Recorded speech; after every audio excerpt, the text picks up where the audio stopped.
Hello everybody and welcome to Croydon Conversations. My name is Catherine Glass and today I'm joined by Rommel Faytaren, who is a director at Optivo, whose head office is based here in Croydon. Hi Rommel. Hi, good afternoon, Catherine. How are you doing? I'm doing very well, thank you. Great. Love the environment. Good.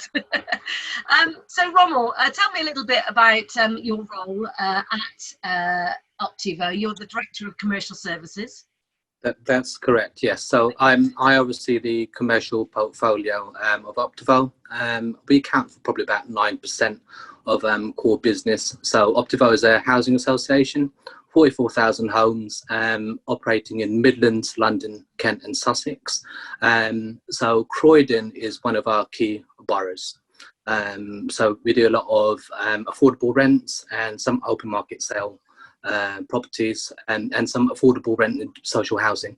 In terms of commercial portfolio, we do have some offices as well as some retail in the borough.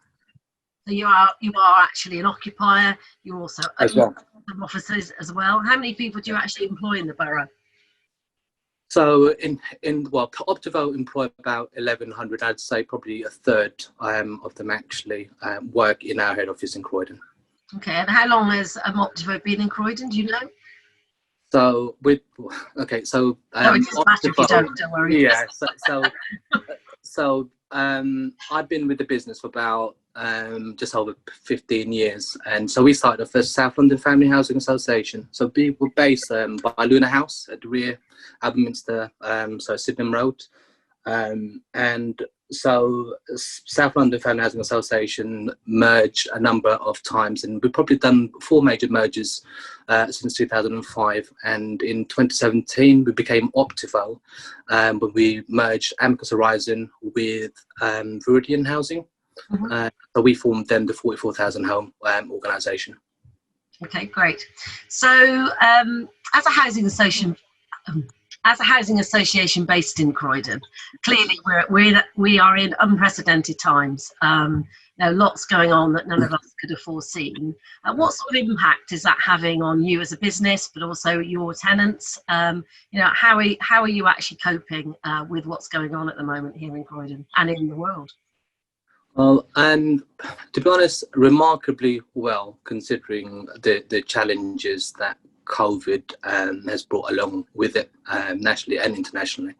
As a housing association, our core business is social housing. So we have many vulnerable residents, either in single households or large families. So when we went into lockdown in March, our focus was about how do we maintain services safely, to the 44,000 households that we have across the southeast. So the impact kind of operationally, I think, has become a really big shock for us, is how we provide our services in a much more kind of distance way. So initially, one of the biggest thing that we had to do is how do we maintain our repair services, emergency ones, in a safe way, and that resulted in us actually thinking about which services are. I'm going to have to start this over again, Catherine. I have lost it. I was looking at something. Is that the light, or is that my computer? I'm sorry about it. So could you ask the question? Okay, so I'll ask the question again. So we're in unprecedented times here and in Croydon and in the whole world with what we're all facing. How has this impacted both Optivo as a company, but I guess more importantly, the residents that you look after? Yeah. So as a housing association, biggest impact for us is the way that we work, the way that we operate. I think kind of the major impact for us was in lockdown, the scaling back everything we're doing, and how do we go about doing things like development, investment projects, all the cyclical works, compliance, and continue to provide a service to our residents. So kind of picking up on Optivo, how it's impacted us. Many of our staff have had to work remotely, and that's continued. I think as a business, we actually see the benefit or being able to work flexibly as we do, we've not seen such a huge dip in our KPIs, and which is quite reassuring. I think the arrangements that we have in the interim will almost certainly become probably something that we commit to in the long term in terms of our flexible working policy as a business. What we have seen, I think, over the period of 3 to 6 months is that as we've adopted a new way of working, and so have residents welcomed it. And the one thing that I think that's able to kind of bridge those challenges is the way that, one, our communication strategy has been delivered, and having the infrastructure, digital infrastructure, to allow the services to be provided, to still be accessible, and to in situations where we have to visit residents, like things like emergency repairs, that we are able to work remotely, not remotely, in a safe way, making sure they've got PPEs, and effectively having our contractors and residents working together to make sure that we are compliant with COVID rules. So, from the residents' perspective, obviously they're not able to come in. We restricted the number of repairs and urgent and minor repairs that we could do, only focused on emergency. And we're catching up now with the stuff that we'd deferred. But having said that, like I said, I think communication has been a big factor. I think there was a lot of confusion, even from organisations, about the communications that came out from government about how, what mitigations need to be in place. And so we felt that it was our job to make sure that we translated what that meant for them. So yeah, I mean, for us, I think really positive. No impact on KPIs. We have had some additional costs, particularly on our offices, because as we've started to come back on limited capacity of 20-25%, we've needed to invest in COVID-safe requirements, screen sanitize, that kind of stuff. But overall, we've I think maintained service in the best way possible, and we're going to, essentially, I think, expedite our digital kind of transformation in the next phase to enable us to take the opportunity that COVID has provided, to do things much more efficiently and easier for our residents.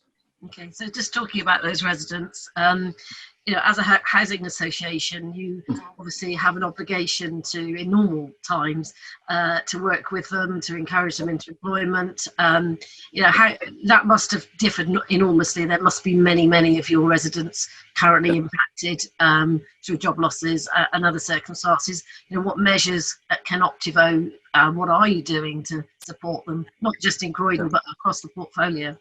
Yeah. So we've done this in 2 phases. So our social impact team have been highly involved in our response to COVID. So we've had to kind of repurpose what social impact team used to do, which is to do a lot of training, but kind of face to face, and support people into jobs and training opportunities. And we've done a great job of that, working partnerships, including with Croydon Council and other businesses locally in the borough.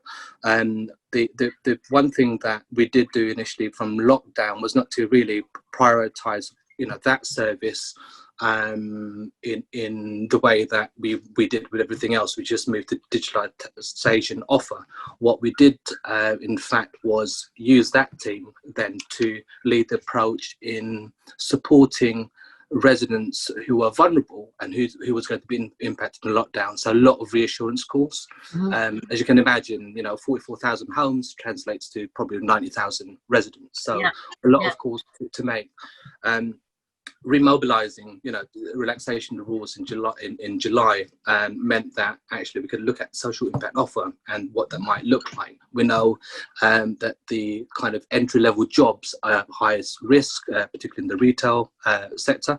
And so our job now, knowing that October, November, and researching the impact on the sector, which is, I think we've had it clarified in the recent government announcements, is that those type of jobs, particularly our working age groups, are likely to face some serious financial consequences and resulting redundancies. So our approach has been kind of since August, and a phased approach is to contact everyone that, if they lost their jobs, they would be moving over to universal credit. So our focus has been actually making sure we've been in touch with everybody in that age group that's like to be impacted, to make sure that, one, we're able to offer retraining, two, we can maximise their income through support from another department of ours, which deals mostly with benefits. So I think that kind of two-pronged approach will help us, one, support residents to make sure that that they've got either retraining opportunities, two, that they've maximised their income through the benefit system, and three, it actually helps us to mitigate the risks associated with them losing their jobs in terms of our income and arrears. And again, it's very much join up approach with residents, getting there early rather than wait for the incident to occur. Okay, I'm interested to know, as an occupier, but also as a landlord, clearly all town centres are impacted by the lack of workers coming in, and many businesses are reviewing their office policy. What's your view on how this is going to, what's the long-term impact of this going to be on somewhere like Croydon? And as a landlord, how do you see, are you considering how you might need to repurpose some of your commercial spaces? What's your thinking on this at the moment? So I think that there are two parts to that. I think I'll cover Optival's position perhaps as an occupier. I think as a business, I think we recognise, in fact, that there are some opportunities here that we should embrace, and it's mostly through the way that we work. We've done a number of surveys with our residents, and I don't think it's any different than the surveys carried out in different sectors where there's opportunity there to work remotely. Many of our staff believe actually their mental health, their well-being, because I think that's something that really needs to be recognised in this. It's not just about the ease and money, the money you save by working from home. It's also about the mental health and well-being, and so what we're finding is staff most want to have some sort of blended approach, and that is in recognition of actually happy to work from home. I can sustain this level of performance, so the business is happy, but at the same time I want the opportunity, albeit quite limited, to still interact with people in a safe way. So what that kind of looks like for us is, in the short term, certainly we're looking at 20% occupancy in our offices at max to enable us to work COVID safe. But because of the recent announcement this week, we're likely then to be reducing to much lower numbers than that. If you have to be absolutely in the office, do come in. Otherwise, if you can work from home, work from home. So we're very much following the advice of government, despite it being guidance. And then on the second thing, around our own portfolio, to be honest with you, there isn't much of a difference in terms of demand for offices pre-COVID and now. I think we still have the same challenges, and I think that's mostly to do with our portfolio, our location. I think in the long run, it's probably too early to say, but similar to us, it would make sense for most businesses to start thinking about actually, can we benefit and have a lower operating costs by moving to a much more flexible approach, and then therefore reducing the space that we use. And the only thing that perhaps could maybe stop that now is if we found a vaccine tomorrow, and that thinking would not escalate further. But at the same time, I think there will certainly be the likelihood is that people will be starting to think about how do we actually optimize how we operate as a business by making more use of kind of remote working practices. So my feeling is that we'll probably as a sector reduce our office space requirements in certainly the long term, because I see no other business as to why you'd want to increase your space to allow for COVID, with the uncertainty as to when we'd find a vaccine or not.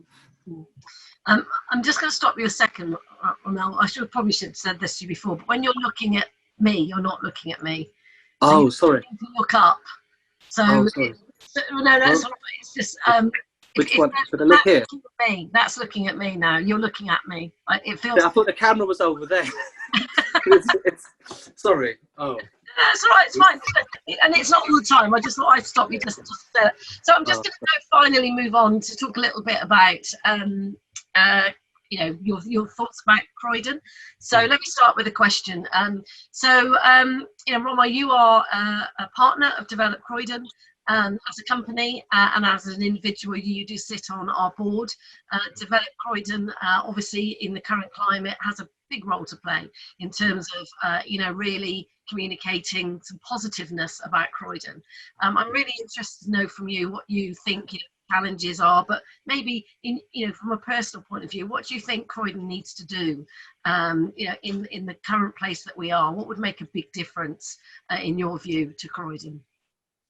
So if you're thinking about, you know, kind of Croydon as a hub, you know, and kind of in the commercial sense, I was speaking with one of my colleagues earlier on, and, you know, we know that the retail sector is heavily impacted, and, you know, this is a crisis that probably, you know, we'd already had some challenges before COVID, and was just been magnified with COVID.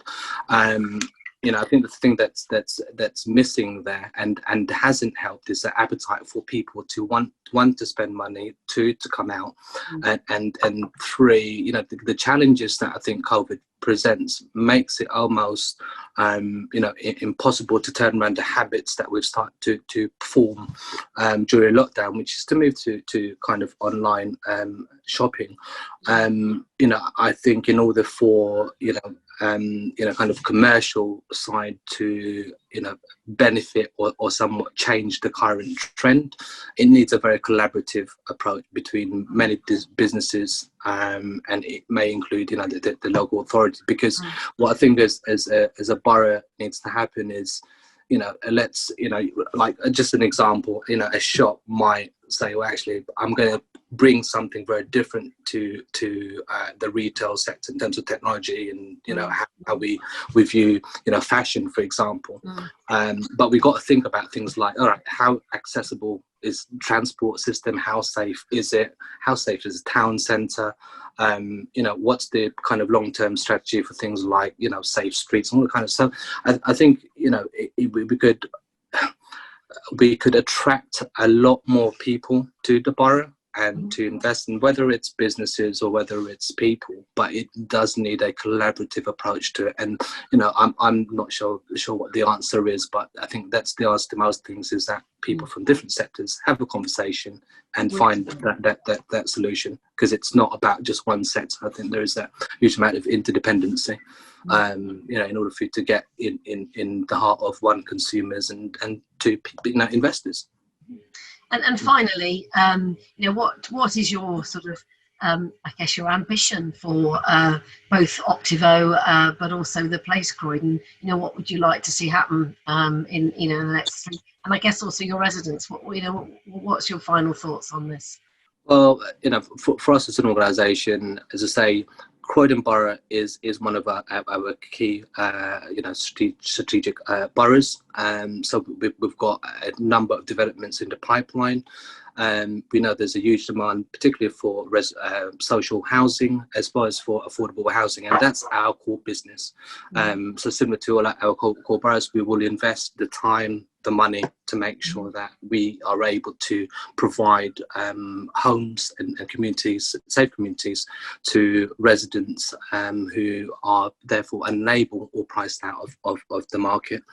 You know, so that's kind of my thoughts on Optivo as a business. What would be great and fantastic to see is, you know, the high streets are transformed into places that people want to actually visit, whether it's, you know, in this new COVID environment or not. I think, you know, like anything, I think if something looks nice, you're most likely to be attracted to it. And, you know, I think there's a bit of what's missing here perhaps is some creativity in the solutions, is, you know, rather than repeat what we've always done, is maybe think about, can we do this in a different way? And, you know, we're marketing the borough in the right way, and, you know, it's those kind of things that I think would be quite useful. You know, we know the borough has been a slight decline, but the good news is that we're seeing, or certainly pre-COVID, we're seeing, like, you know, some investment. Yeah, so that's it really. Well, thank you very much, Rommel. It's been a pleasure talking with you. So thanks to Rommel, who is Commercial Director at Optivo Housing. Thanks very much. Thank you, Karen.